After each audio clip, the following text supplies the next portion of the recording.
গল্পের শুরুটা হয়েছিল 1959 সালে। সেই সময় স্ত্রীর জন্য পথ চেয়ে বসেছিলেন স্বামী দশরথ মাঝি। দিনমজুরের কাজ করা দশরথ তার স্ত্রীর জন্য সেদিন অপেক্ষা করছিলেন। কথা ছিল স্ত্রী ফাল্গুনী তার জন্য খাবার নিয়ে আসবে, কিন্তু সবাই এলেও তার স্ত্রী আর সেদিন আসেননি। বাড়ি গিয়ে শোনেন খাবার নিয়ে পাহাড়ের উপর দিয়ে আসতে গিয়ে পা পিছলে পড়ে যায় ফাল্গুনী দেবী। সেখান থেকে তার রক্তাক্ত দেহ নিয়ে যাওয়া হয় প্রায় 70 কিলোমিটার দূরে হাসপাতালে, কিন্তু এতটা সময় দিতে পারেননি ফাল্গুনী দেবী। গরুর গাড়ি করে হাসপাতালে যাওয়ার পথে স্বামীর কোলেই মারা যান তিনি। মুহূর্তেই বদলে যায় দশরথের জীবনটা, বদলে যায় তার জীবনের মানে।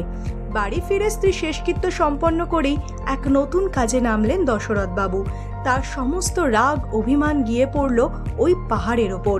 নিজের কাছে থাকা ছাগলটা বিক্রি করে হাতুড়ি আর শাবল কিনে তা দিয়ে শুরু করলেন পাথর কেটে রাস্তা তৈরির কাজ।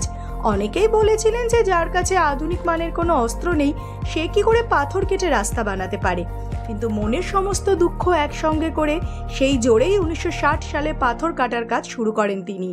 এইভাবে রোদ ঝড় জল বৃষ্টি কোনো কিছুরই তোয়াক্কা না করে 22টা বছর ধরে অক্লান্ত পরিশ্রম করে পাহাড়ের গায়ে 360 ফুট লম্বা এবং 30 ফুট চওড়া একটি রাস্তা তৈরি করেন তিনি।